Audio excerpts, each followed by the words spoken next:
How are officials in London keeping the large crowds waiting to view Queen Elizabeth II?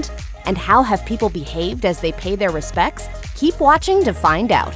The queues continue to grow in London to see Queen Elizabeth II lying in state at Westminster Hall, with members of the public waiting hours to pay their respects. On September 16th, some had the opportunity to see the former monarch's children hold vigil over her coffin, as they did at St. Giles Cathedral in Edinburgh.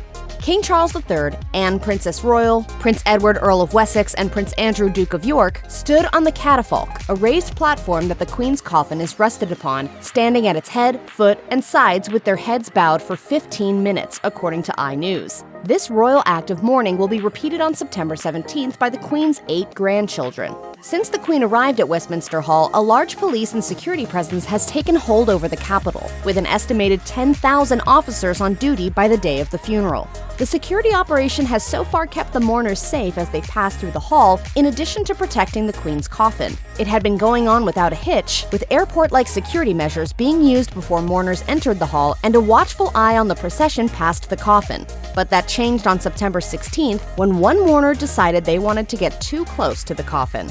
As BBC News reports, a man decided to exit the queue as it filed past Queen Elizabeth II's coffin to get closer to the catafalque. In a statement, London's Metropolitan Police said, officers from the Met's Parliamentary and Diplomatic Protection Command detained a man following a disturbance. No footage of the moment nor the arrest was captured as the live feed of the incident was cut. A Parliament spokesperson added that once they were removed from the hall, the queue restarted with minimal disruption.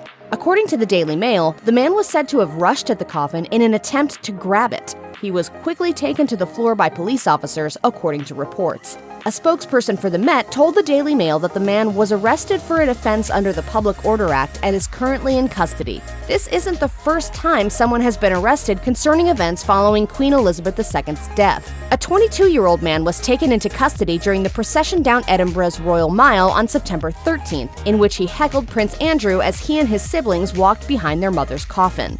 Police Scotland said he was arrested and charged in connection with a breach of the peace. Footage of the moment saw members of the crowd pull the man away before being taken by officers. The day before, a woman was arrested for holding a sign that read "Abolish the Monarchy" in protest of King Charles III's accession to the throne, according to The Independent. However, rather than being arrested for the sign, The Independent wrote that she was actually charged under a law related to behavior, quote, likely to cause a reasonable person to suffer fear or alarm. Many more protesters have been arrested holding similar signs, in addition to calling out things like "Who elected him?" among crowds, as a man did in Oxford on September 12th during a proclamation ceremony in the city.